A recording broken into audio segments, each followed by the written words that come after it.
amigo Virgílio, tudo bom? Tudo bem, Ivan? Como é que estamos? Tudo ótimo, bom te ver aqui de novo, né? A gente não está mais ao vivo, mas é bom estar junto aqui, sincronicamente, né? Justamente. Vamos lá para mais um Ponte Aérea, né? Vamos lá fazer mais essa nossa pequena viagem de temas interessantes, às vezes polêmicos, às vezes consolidados, mas com essa coisa da prática clínica, né? A evidência científica com a prática clínica, né? Com certeza. E nós estamos rumando para o nosso 10º capítulo, para a nossa temporada. As nossas temporadas são semestres, então a gente está aí rumo a fechar a primeira temporada, hein? Acho É isso que aí. mais sucesso do que insucesso. Aprendemos o percalço do caminho, várias situações disso tudo, mas eu acho que estamos aí para isso, né? A gente viu Com que certeza. realmente o horário que a gente tinha disponível não tinha essa possibilidade de muitas pessoas estarem presentes, mas o importante, mais do que o mensageiro, é a mensagem chegar para Com todo mundo. certeza, com certeza. E você que está aí nos ouvindo, né? Pensa que tanto o Virgílio como eu, nós pensamos que vocês têm que interagir com a gente. Então, vem aquele vídeo do Ponte Aérea, comentem, seja no YouTube, seja no Instagram, né? Comentem com a gente, falem, olha, muito bacana, mas eu não concordo, minha opinião é essa, ou concordo, e tem mais uma coisa, mais uma informação aí que vocês não falaram, tal, né? Faça sugestões de temas para nós, né? Poxa vida, mais cabeças pensam melhor, então quer dizer, as ideias dos temas do Virgílio, de mim, da Andréa Paim, quer dizer, traga iniciativas e ideias para a gente desenvolver, vai ser um prazer enorme, né? E você vai interagir melhor com a gente. Então, por favor. E lembrando que o Ponte Aérea é uma iniciativa aí do Virgílio, minha, né? Agora contando com a Andréa Paim, junto com a gente, né? Ajuda demais aí nos bastidores do Ponte Aérea, principalmente, né? Na parte científica, na parte informatizada. E isso tudo a gente faz com muito carinho, com muito amor, né? Com a clara intenção de disseminar conhecimento, de discutir conhecimento, que eu acho que isso que a gente quer de vocês aí, nossos amigos, né, nossos ouvintes, e isso tudo é feito com os nossos recursos. A gente não tem nenhum recurso financeiro externo, e a gente só tem uma gentileza enorme da SBGG Seção Rio de Janeiro, que o pessoal do marketing faz com muito carinho a arte, né, das nossas divulgações, que é uma arte maravilhosa, super elegante e que deixa aí o Ponte Aéreo, eu diria, mais charmoso, né? Então, vamos começar o nosso capítulo de hoje. A gente vai falar sobre a velocidade de marcha.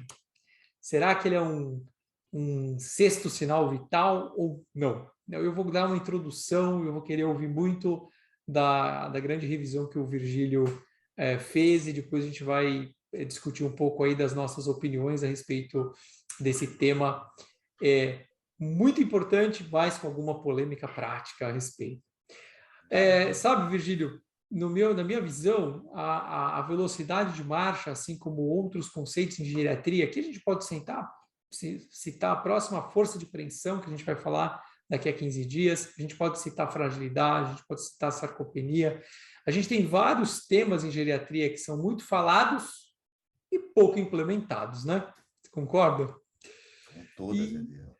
e aí é uma coisa curiosa, porque o primeiro contato que eu tive com a velocidade de marcha, e já foi logo no começo dos anos 2000, em que uma grande figura da geriatria, chamado Jack Grauneck, que é um americano, uma pessoa que lidou com questões físicas em geriatria, né, e com avaliações, ele publica em 2000 um estudo, no mínimo, perturbador, né?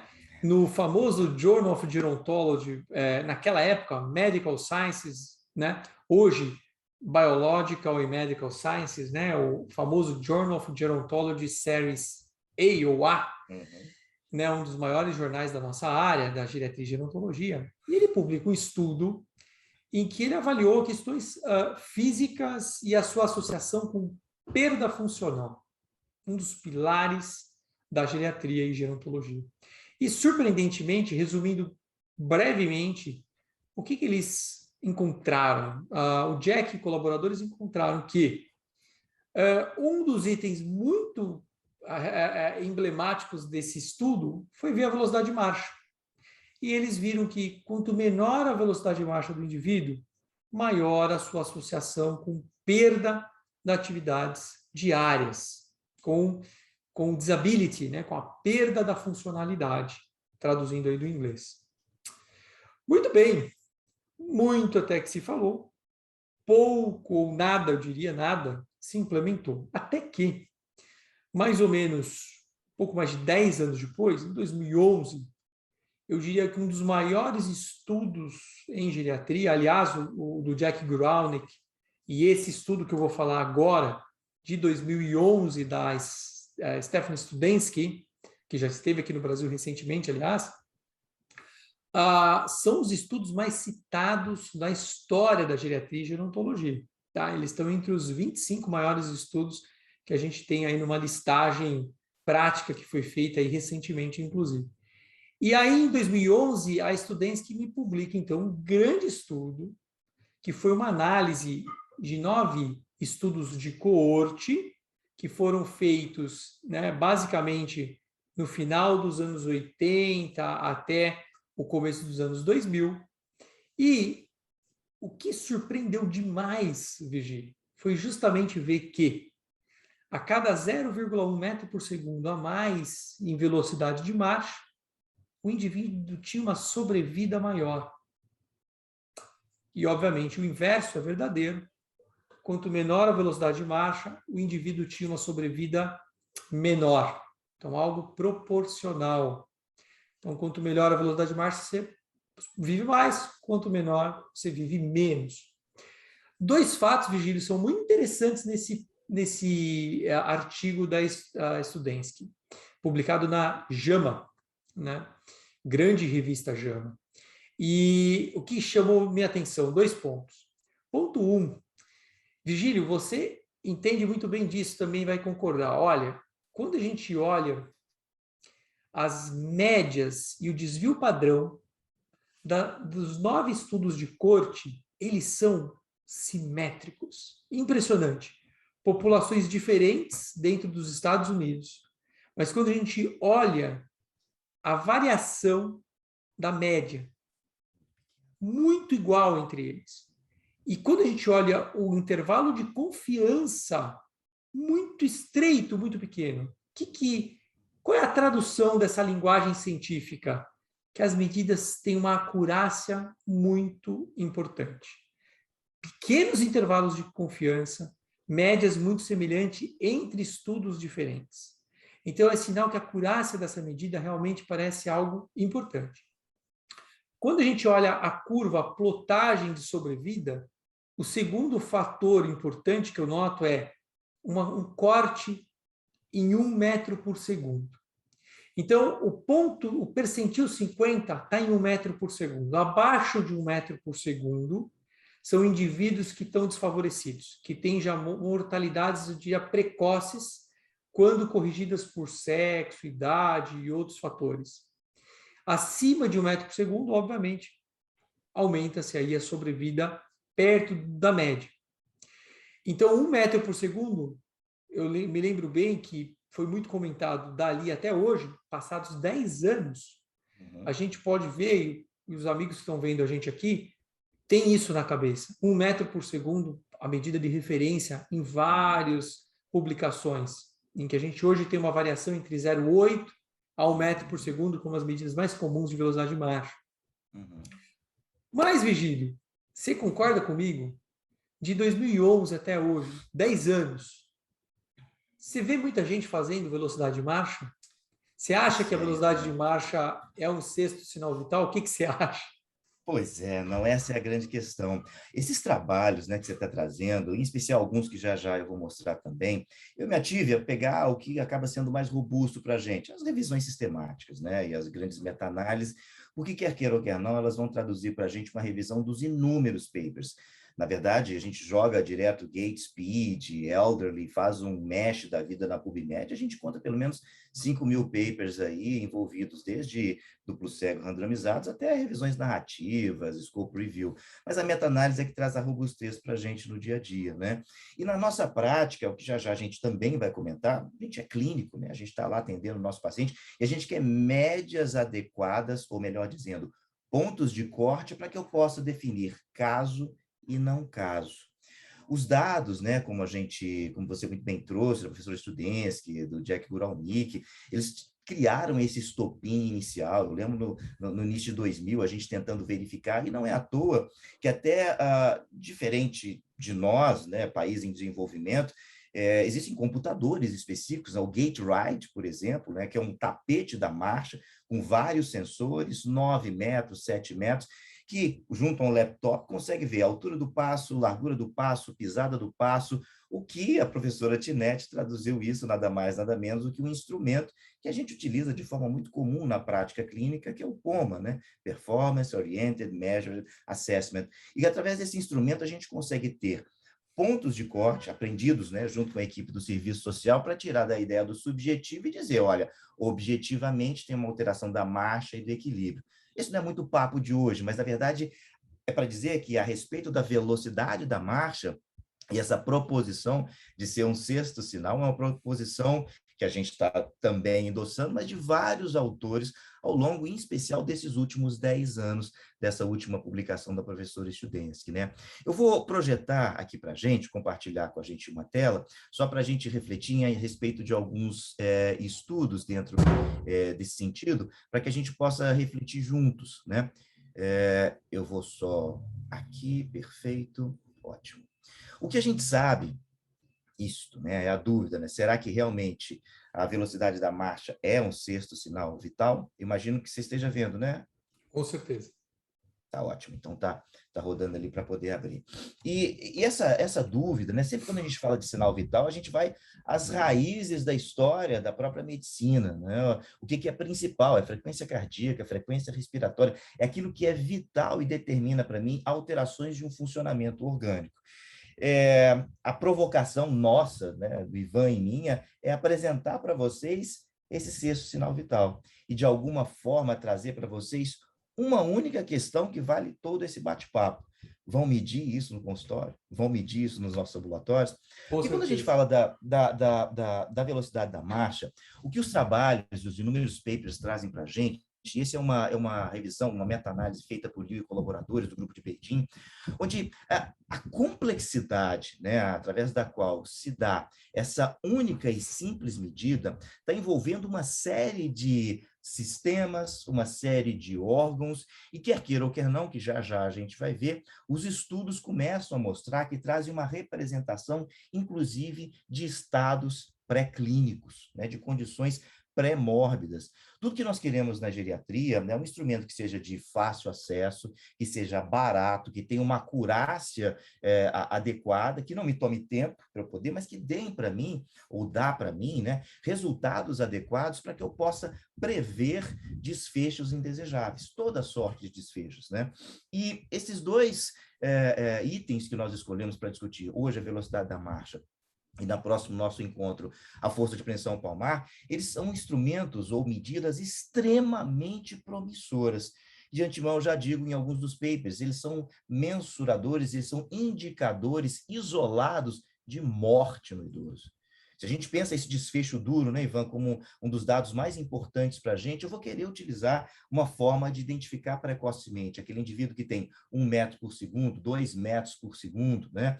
A grande questão, né, e nós conversamos aqui nos bastidores, que já já vou pedir a opinião também do Ivan de como a gente faz isso na nossa prática, mas quando a gente mergulha, e eu sei que a velocidade da marcha ela vai depender para mim de como anda o meu sistema cardiovascular, né? A gente sabe que as doenças, as morbidades crônicas, né, especialmente a doença cardiovascular, está entre as principais causas de morte no nosso dia a dia.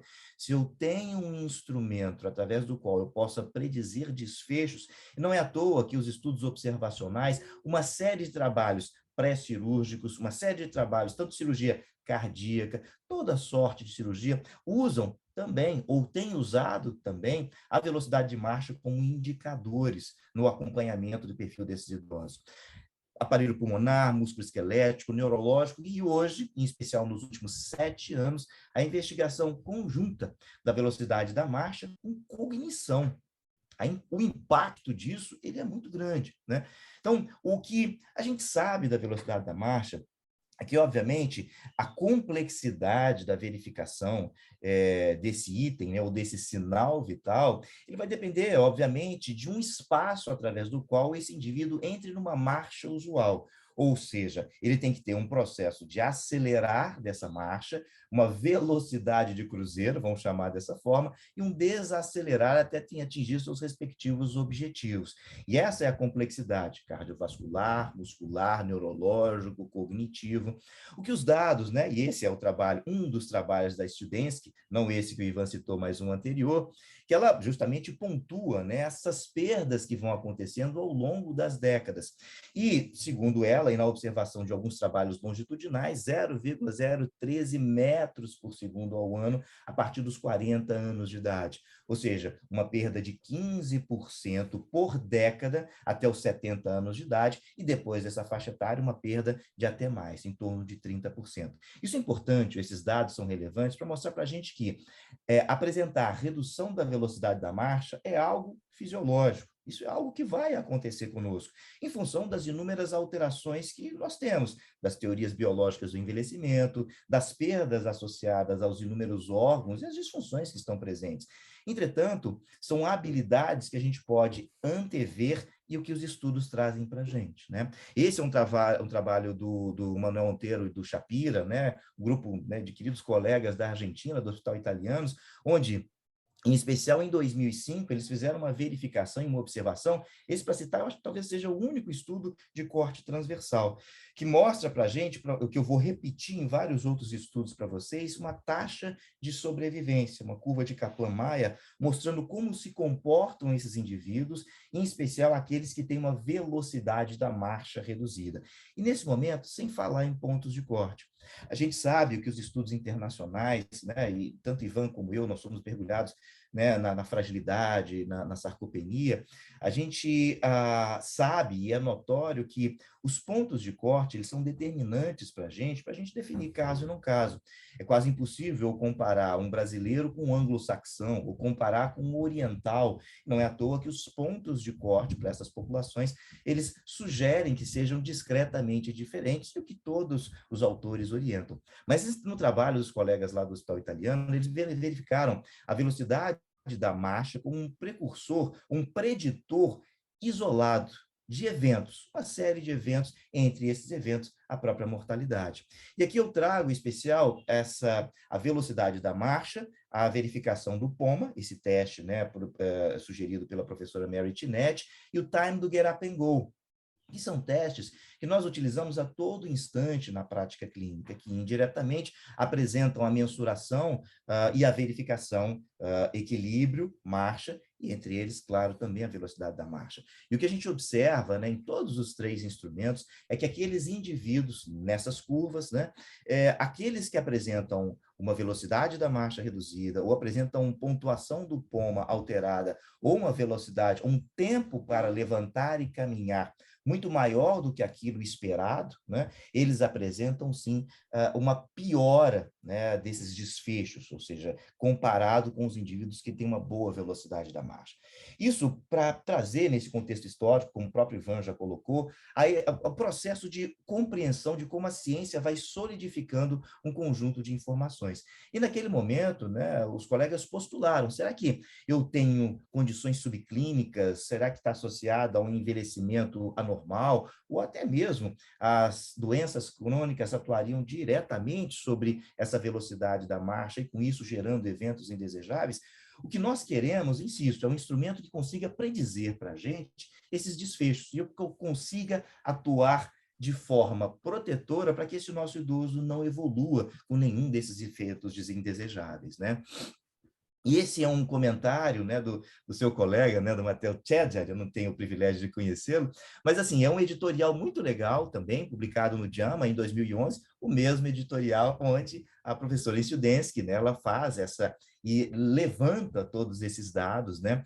E o que é legal nesse editorial, que além de endossar esse estudo, né, que Ivan já citou, ele começa a pontuar que não somente nesse estudo que está presente nessa publicação, sim, a velocidade da marcha está diretamente associada à presença de comorbidades, está associada à aterosclerose, distúrbios cognitivos, hospitalização, institucionalização e até mesmo a reserva fisiológica do indivíduo. O que cada vez mais a gente vem estudando, e até mesmo a própria Organização Mundial de Saúde tem postulado para a gente a reserva biológica como um elemento essencial para que nós possamos efetivamente trazer proteção para esse indivíduo a partir de instrumentos através dos quais eu consigo verificar. A geriatria é isso, né, Ivan? A gente rastreia para que a gente consiga identificar os distúrbios, tirando eu acho que é, eu acho não. Eu tenho instrumentos, eu tenho formas de mensurar, e a partir daí eu consigo verificar os riscos envolvidos. E, assim, o que a consolidação da informação vem trazendo para a gente é que, sim, a velocidade da marcha, de forma isolada, consegue trazer para a gente a verificação desses desfechos indesejáveis.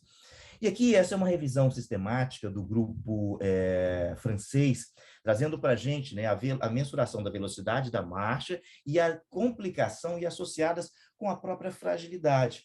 Aqui, ele entendendo a fragilidade nesse conceito mais amplo de vulnerabilidade, não necessariamente os aspectos exclusivamente biológicos, mas os elementos que coadunam todo esse complexo de vulnerabilidade social, vulnerabilidade psicológica e, claro, também os elementos biológicos. E o que é muito legal nessa publicação, está publicado no Journal of Geriatrics Oncology de 2015, referência vai ficar aqui para vocês. Daqui a pouquinho a Andrea coloca também para a gente tanto no Com Instagram certeza. quanto no YouTube. Mas o que é muito legal é que ele consegue dividir em blocos, né? Cada um dos achados dentro de um escopo de quase 3.000 papers, a partir da associação da velocidade da marcha e cada um desses itens. Aqui é a velocidade da marcha e a própria mortalidade. Obviamente, nesse pool de estudos, o que a gente acaba fazendo na curva de distribuição é verificar como isso se comporta. E eu já antecedo para vocês, todos os trabalhos, ou mais de 88% dos trabalhos se mostraram, apresentaram que aqueles que têm a velocidade da marcha reduzida, para quê? Para mortalidade, eles estavam alterados, ou seja, eles têm um risco maior de morrer quanto menor é a sua velocidade da marcha. Aqui, a respeito da incapacidade funcional, todos esses estudos, da mesma forma, ou grande parte deles, mostrando que, da mesma forma, quanto mais lento é o indivíduo, maior é a perda funcional. O mesmo é válido para quedas. Nós sabemos, né, o estudo dos gregos, né, que Podiciadro, né, que sugeriram, né, os pontos de corte para o time do Get Up and Go, 12 segundos para levantar e caminhar 3 metros, eles já mostravam isso, né? A cada aumento de 1 segundo, o aumento do risco de queda de 1,8 a 2,2, né, do odds ratio. Ou seja, quanto mais tempo o indivíduo demora para levantar de uma cadeira sem apoio, ir 3 metros e voltar, ele estava diretamente associado a quedas. O que a revisão sistemática traz para a gente é endossar cada um desses trabalhos, né? Aqui, da mesma forma, a velocidade da marcha, hospitalização e institucionalização, repetindo as mesmas características, os mesmos dados, a performance física, né? Obviamente que, no que se diz respeito à performance física, a gente tem a associação de até outros instrumentos também já validados aqui no Brasil, né? O Short Physical Performance Battery, que é um instrumento extremamente interessante, toma um pouquinho mais de tempo, mais uma vez o indivíduo treinado tem uma acurácia muito legal, porque envolve força de membro inferior, pedir o indivíduo para sentar e levantar, pedir o indivíduo para ter as provas de equilíbrio estático e equilíbrio dinâmico, e até mesmo a velocidade da marcha que está imbuída dentro do Short Physical Performance. Isso é muito legal. E a grande sacada, eu acho que é a observação desses nossos precursores da geriatria, Studensky, Guralnick, Mary Tinetti, é pegar instrumentos que fazem parte do nosso dia a dia, que mensuram o nosso objetivo principal, que é a função do nosso velho, a função do nosso idoso.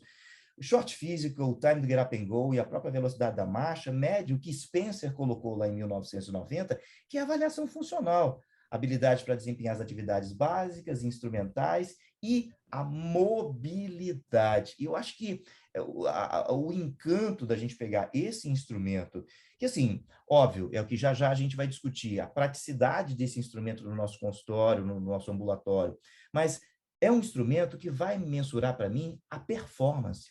Como esse indivíduo, apesar de todas as doenças, apesar de todas as comorbidades que ele tem, como é que ele está desenvolvendo as suas habilidades no dia a dia, que é o nosso desejo, autonomia e independência com qualidade de vida. E aqui até mesmo eles fizeram uma pequena revisão associado com essa meta-análise, a partir da velocidade de marcha e até com neoplasias.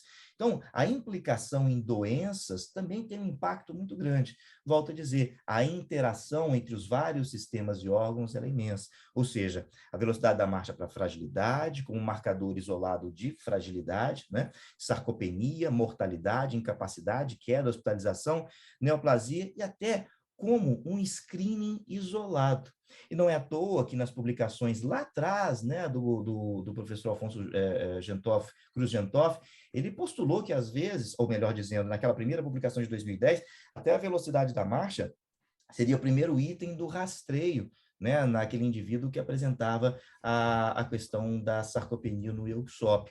Então, assim, nós temos aqui, diante da gente, né, Ivan, um instrumento que traz para a gente, e aí eu vou trazer mais dados, uma segunda revisão sistemática e meta-análise, ou seja, aqui em especial trazendo a velocidade da marcha usual, associada ou não a todas as causas de mortalidade ou risco desse indivíduo morrer. E endossando a observação e a construção histórica daquilo que esses nossos precursores disseram para a gente. Olha, presta atenção nesse negócio aí, que a coisa traz para a gente sinais muito sérios, né? Aqui mostrando, né, na divisão, com uma razão de chance daqueles indivíduos que têm uma velocidade usual da marcha reduzida, uma razão de chance de 1,89 vezes maior de morrer comparado com aqueles indivíduos que têm uma velocidade da marcha usual adequada para essa faixa etária, né? Então, isso é muito importante. E insistindo, porque volto a dizer, a gente está mexendo com sistemas, a gente está mexendo com órgãos, e eu não me canso de me encantar por isso, porque o que eles trouxeram para a gente, que além de órgãos, além de sistemas, a gente está vendo a função. Isso é que é legal. Um instrumento que, segundo todos esses autores, é sim o sexto sinal vital, a gente está conseguindo mensurar cada um desses itens. E aqui nada mais também da associação com a cognição. Esse é do grupo publicado em 2019, uma revisão sistemática também, uma meta-análise, agora recente, do grupo australiano, né, 2 anos atrás, mostrando diretamente uma associação da questão cognitiva e a velocidade da marcha. Qual a complexidade com a qual nós estamos utilizando isso? Quando a gente vai mergulhar dentro da própria fragilidade, a gente vai dentro da célula, da organela citoplasmática, ou que nós já conversamos nos nossos outros episódios, teorias biológicas do envelhecimento, os próprios senolíticos, a gente vai mergulhar dentro da célula, a gente vai dentro da teoria dos fractais para tentar entender por que minha célula não volta a essa homeostase anterior diante de uma vulnerabilidade. Será a velocidade da marcha um melhor indicador, ou talvez um dos indicadores associados a isso tudo?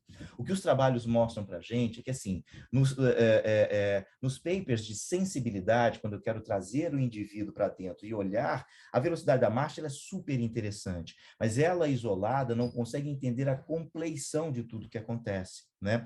Recentemente, uma dissertação, uma defesa de tese de doutorado da querida Janaína, aqui do Rio, do nosso grupo, mostrou isso, né? A associação com mortalidade e os desfechos, mas a velocidade da marcha, por si só, eu vou deixar a referência dela também, para depois a Andréia colocar para a gente, porque, assim, ela por si só, ela dá um grande papel de sensibilidade, mas nós trazemos esses indivíduos para próximo para verificar se, sim, existe distúrbio, existe alteração, para que a partir daí a gente possa intervir. Ou seja, a gente consegue ter um olhar macrométrico para depois termos um olhar micrométrico em cima disso. Um total de quase, enfim, 1.200 papers, ao final com 36 nessa revisão sistemática, aqui mostrando a direta associação com a proteção, ou seja, quanto melhor a velocidade da marcha desses indivíduos, mais protegidos eles estariam a respeito da perda cognitiva, né? Não vou entrar nesses detalhes desses gráficos, mas o que essa construção traz para a gente.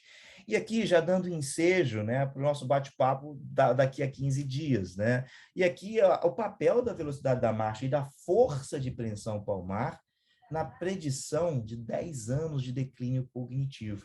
Esse paper também do grupo chinês, trazendo algumas dessas informações e mostrando para a gente que o que nós observamos, inclusive, no estudo da fisiologia do envelhecimento, né? Na clássica curva, né, de Buntner e Wagner, onde ocorre essa perda a partir de 40, 45 anos de idade, de todos os órgãos e sistemas, essa reserva fisiológica desse meu indivíduo idoso, ela torna-se reduzida, e a correlação existente entre a força de preensão palmar e a velocidade da marcha, né? O grande problema, né, que em breve acreditamos que isso já esteja resolvido na realidade brasileira, pelo menos um paper, o que nós utilizamos de pontos de corte são pontos de corte sugeridos na literatura, né, Ivan? A gente muitas das vezes Exato. pega velocidade de 1 metro por segundo, 0,8 metros por segundo, enquanto, ou até então, não tendo pontos de corte para a nossa realidade, né? No Brasil, a partir do estudo Fibra, já foram desenvolvidos pontos de corte para a força de preensão palmar, que Ivan vai trazer para a gente na semana que vem, né, no nosso próximo encontro. O paper de velocidade da marcha para os pontos de corte a partir de curvas percentilares, assim como a gente observa as curvas de crescimento infantil, né? O grupo do estudo Fibra, eles fizeram uma análise tanto da velocidade da marcha quanto da força de pressão palmar. O paper da força de pressão palmar já está desenvolvido, mas é complexo fazer essa análise.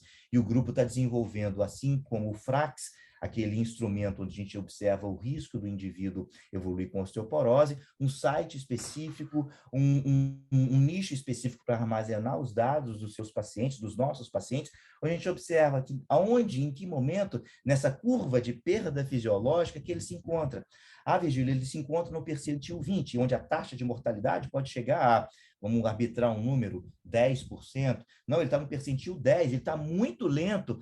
Vamos arbitrar que a força alterada e a velocidade alterada, e no nosso caso aqui a velocidade, isso implica uma taxa de mortalidade de 30%.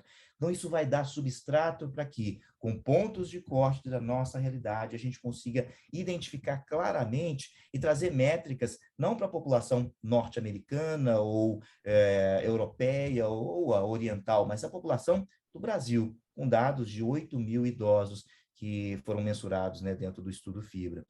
Muito E bom, a gente essa precisa desses dados complexidade, mesmo. pois é, pois é. E assim, o site já está pronto, né? Quero acreditar que isso deva ser lançado em breve para utilização de todo, de graça. Obviamente, o paper, a gente vai colocar referência a respeito da força de preensão. O de velocidade de marcha ainda está sendo elaborado, não está pronto ainda, né? Está em confecção, em reajuste entre os pesquisadores, mas o de força de preensão, o Palmar já está publicado na PLOS ONE, mas ele é complexo de entender e tem uma forma logarítmica para que a gente possa entender esse mecanismo. Então, o que o grupo fez, o que a gente fez foi facilitar, já deixar tudo estanque ali na tela, para que eu, clínico, que eu não tenho tanta afinidade com essas fórmulas, eu jogue ali e entenda em que momento esse idoso está. E o que é mais legal é comparar ele com ele mesmo, além de comparar com toda a população, mas ele com ele mesmo em séries temporais. O instrumento adequado é esse. Eu quero acompanhar esse indivíduo para acompanhá-lo e verificar como ele tem esse desempenho, né, funcional ao longo do processo. Porque, por fim, a gente está vendo a interação de comunicação celular, a gente está vendo senescência celular, a gente está vendo disfunção mitocondrial, para não chegar nesse fenótipo nocivo, que hoje a gente chama de fragilidade. Se a gente vai fragmentar isso ou não, não sabemos, mas esse instrumento consegue, por si só, verificar esse item, né? Não é à toa, né, Ivan, que o consenso brasileiro, ele até no final, no último parágrafo, ele coloca aqui, olha, vamos mensurar a fragilidade. A gente precisa mensurar essa vulnerabilidade orgânica desse meu idoso. Se a gente não consegue mensurar com todos os itens, dada a falta da praticidade de gasto calórico, de verificar a sensação de exaustão, vamos mensurar duas coisas: força de preensão e velocidade da marcha. Porque esses dois, isolados, como todos vocês já viram nesses papers, eles têm a habilidade de predizer morte, o pior desfecho duro que a gente tem dentro de todas as pesquisas que a gente analisa, né? Mas, assim, a gente vê essa senhora caminhando aí na beirada, aqui na área do Rio, né? Da reforma do Porto Maravilha, aqui no Rio de Janeiro. Mas, assim, eu pergunto como é que é a praticidade disso, né, Ivan? Que a mensuração nos nossos ambulatórios públicos, nos nossos ambulatórios privados, nas enfermarias, como é que a gente faz isso na prática? Assim, a gente precisa de um cronômetro e a gente precisa de um espaço. Distância igual velocidade vezes o tempo. Velocidade, distância dividido pelo tempo. Agora, pergunto para você, Ivan, como é que é isso na sua prática clínica? Como é que é isso no seu dia a dia? Como é que você usa ou você não usa? E saber, claro, né, dos nossos colegas, escrevam aí, vocês mensuram, não mensuram? Ou seja, a partir desse conjunto de dados que está disponível para todos nós, vocês vão passar a mensurar ou não? É ou não para vocês, né, um sinal vital? O que você pensa disso, Ivan? Pois é, a primeira coisa que eu tenho em mente, e eu converso quando alguém me questiona isso, a gente tem que entender, como você frisou bem, só uma síntese, né? O que eu estou vendo com a velocidade de marcha. Então, a gente está vendo uma reserva fisiológica. Então, assim, nada mais eu estou vendo do que o gasto energético, né? Então, quem que gasta energia em termos orgânicos? Quem gasta mais energia continuamente? O cérebro, o coração, o pulmão, o rim. E, obviamente, o músculo, na verdade, é um motor para gerar, né, grande parte da energia, mas óbvio que você, quando está andando, né, o aparelho motor também está trabalhando, propriamente dito. Mas esses primeiros órgãos, eles são prioritários. Então, quando eles não estão bem, eu tenho que poupar energia. Então, obviamente, o músculo não vai ter como fornecer tanta energia para a tua velocidade de marcha. Então, o que você está vendo quando você está caindo de velocidade de marcha, você está vendo reserva fisiológica dos órgãos principais. Então, isso é uma coisa muito importante, né? Óbvio que, como tudo em biologia, a gente tem exceções, né? Aquele indivíduo, por exemplo, fraturou um quadril e está mal, teve uma má evolução e está lento por outras razões mecânicas, razões osteomusculares, mas saindo um pouco desse paradigma específico, a gente vai estar vendo isso, né? Como fazer isso na prática? E como você falou, Virgílio, para mim esse é o grande problema.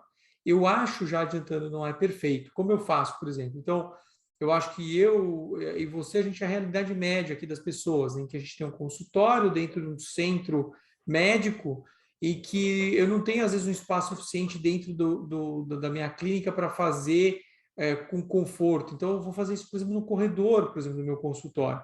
Então, no corredor do meu consultório, eu tenho um local em que eu medi. Então, eu tenho ali um local que eu sei exatamente a metragem. Só que eu não posso ficar marcando. Então, eu não posso marcar um lugar de aceleração e desaceleração, e aí eu cronometro exatamente o que você chamou da velocidade cruzeiro, né? Quer dizer, a velocidade Isso. estável, Aham. a velocidade de marcha real. Então, o que eu faço? Para corrigir isso, eu falo para o indivíduo, olha, você vai do ponto X ao ponto Y, tá? Eu mostro para ele e eu faço exatamente um local, tipo de uma porta a uma outra porta, um consultório a um outro consultório, então que é fácil ele delimitar. E eu falo, ó, você vai o mais rápido possível até aquele ponto, tá? E não precisa parar. Cruza aquele ponto e depois você vai parando. Porque justamente eu não quero que ele desacelere demais, porque aí vai atrapalhar muito a medida. E eu meço isso no cronômetro, e aí eu sei quanto que eu tenho em metros, eu sei quanto eu tenho em segundos, e eu tenho a velocidade de marcha. É perfeito? Não, porque ele vai estar acelerando e não vai desacelerar, e eu não tenho exatamente a velocidade normal dele. Eu vou ter uma aceleridade talvez maximizada desse indivíduo, mas como eu quero ver reserva, eu quero estimar reserva, o prognóstico para mim está muito bom. E eu sempre lembro do Martin Feinstein, quando ele foi apresentar, eu acho que em 1975 ou mesmo 76, ele apresentou o mini exame do estado mental na reunião anual de neurologia nos Estados Unidos. E aí tem uma frase famosa, o John Morley me comentou isso várias vezes já. Alguém levanta a mão naquela época e fala assim, olha, mas eu tenho uma série de críticas ao teu instrumento. E a pessoa falou. Aí depois ele falou assim, olha, eu concordo totalmente com você. Tem vários problemas no meu instrumento. Aí ele falou assim, mas eu acho que ninguém faz nada. Eu acho que talvez fazer alguma coisa mais ou menos boa é melhor do que você não fazer nada. Então, eu acho que o que eu faço é melhor do que quem não faz absolutamente nada, né? Eu acho que essa é a principal filosofia, assim como eu faço. Não sei como que você procede. Não, pois é, eu tenho a mesma prática. Agora, o que é legal é que dá para a gente muita segurança. Hoje de manhã eu estava no consultório, você está aí ainda, mas hoje de manhã eu estava no consultório e atendi um paciente pós-Covid, na segunda revisão pós-Covid. Ele teve Covid em maio, ficou 30 dias internado e evoluiu com todas as consequências. Perdeu massa muscular, reduziu força de preensão, reduziu velocidade da marcha. Ele voltou, recebeu alta, veio no consultório meados de agosto e voltou agora. E é interessante que, assim, o que é legal é para mensurar como ele está se comportando, né? No consultório, como eu faço? Eu tenho um corredor grandão, é como você. Eu tenho um consultório, uma sala de, sei lá, 30, 25 metros quadrados, uma recepção um pouquinho maior, um pouquinho menor, e um corredor. Eu faço uma marquinha de durex no corredor, boto lá no cantinho, eu consigo, pelo espaço ser maior, ter o acelerar e o desacelerar. Isso acaba sendo importante para ter a velocidade usual da marcha, né? E com isso eu calculo o tempo que ele entrou naquele espaço de 4 metros, né? Dando um total de 1 metro de aceleração, 1,5 metro de aceleração, 1,5 metro de desaceleração e os 4 metros ali no meio. Agora, o que é mais interessante, Ivan, é o diálogo. Como a gente está sempre em equipe multiprofissional, quando eu cheguei e observei que hoje de manhã o seu Antônio tinha uma velocidade da marcha, antes de apresentar o COVID, de 0,82 metros por segundo, ele veio no primeira consulta pós-Covid, 0,97 metros por segundo, e hoje, depois da segunda consulta, ele volta para 0,8 metros por segundo, eu estou observando que claramente ele está melhor. Eu não consigo na ausculta ver isso, eu não consigo ver no exame físico isso, eu consigo ver nos parâmetros antropométricos ou nas medidas, tanto de força, que aí, como você vai apresentar para a gente semana que vem, a gente vai debater, é muito mais prático. Muito mais prático. Eu pego lá o aparelho, o dinamômetro, seja qualquer dinamômetro, seja um dinamômetro Jamar ou um dinamômetrozinho de mão, que eu boto ali dentro, seguro, enfim, é melhor, como você está dizendo, né, Ivan, do que não fazer, porque eu tenho como ter o diálogo com a fisioterapeuta. Eu tenho como ter o diálogo com um colega da educação física. E foi o que eu disse, né? Eu brincando com a educadora física que está com ele, falei, caramba, Thalita, que bacana, melhorou para chuchu, tá bem legal, vamos continuar fazendo os trabalhos. E aí, entra os aspectos de tudo que a gente aprende na geriatria. A Nutri está dando suporte nutricional, o educador físico está trabalhando em conjunto, eu estou tirando os venenos que a gente coloca das drogas todas e em equipe trazendo isso, porque eu insisto nesse encantamento que eu tenho com a força de preensão e com a velocidade, que é a função. A gente está vendo essa reserva fisiológica que a gente consegue proteger o indivíduo. Não é o ideal, não é o adequado, mas enquanto eu não tenho um gate right, que custa sei lá quantos $1000 para verificar essa Inviável, né? velocidade, é inviável, a gente Eu usa o que concordo, é prático do nosso dia a dia, né? claro. Então, E, é para a e você gente sabe que pensar, né? E você sabe que às vezes eu tiro um pouco da ansiedade das pessoas que estão começando mais, às vezes, mas como eu meço assim, assado e tal, eu falo, olha, o que interessa é a consistência. Se você mede sempre da mesma forma, é o que eu faço, eu sempre meço naquele mesmo espaço, então aquela pessoa é a mesma, né? Então se ela Isso, mudar, a velocidade vai cair. Então o que me interessa não é a melhor velocidade de marcha, é a daquela pessoa. Então se eu meço sempre igual, perfeito, não é um estudo perfeito. científico, eu estou vendo aquilo. Então, eu concordo que para mim é um sexto sinal vital, Uhum, assim como a uhum, força de preensão é um sétimo para mim, em uhum, geriatria. E como você falou, você tem parâmetros objetivos de conversas objetivas interprofissionais, isso é muito bom. Tipo assim, e uhum, aí, tá dando certo a fisioterapia? Como é que tá o uhum, rendimento físico na educação física desse indivíduo? Então, você tem uhum, como argumentar isso objetivamente. Ah, tá tudo bem, tá uhum, tudo bom, mas pô, ele caiu, e aí?